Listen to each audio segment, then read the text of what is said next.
কৃষ্ণচূড়ার অন্তিম মুহূর্তে মৃত্যুর কামনা কাম উন্মাদনার মতো উদিত হয়। জলে স্থলে বায়ুতে লাশের গন্ধ বের হয়, বিকট তবে বিশ্রী নয়। আমার সমাধি এমনই এক জায়গায় হোক যেখানে কৃষ্ণচূড়ার রঙিন দল আমার সমাধিতে আন্দোলন করবে। হে পরম, হে একমাত্র, তুমি আমাকে কোন সত্যের সম্মুখে দাঁড় করালে?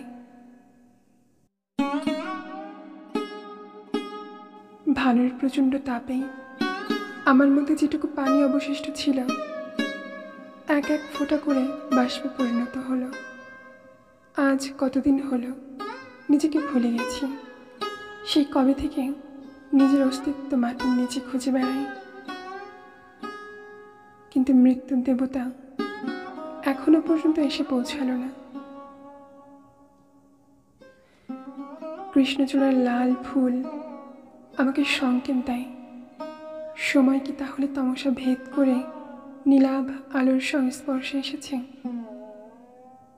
প্রচণ্ড গর্জনে যখন রাত তার সবটুকু ক্রোধ আমার উপর বর্ষণ করে, তখন ঘুম কি জিনিস খেয়াল থাকে না।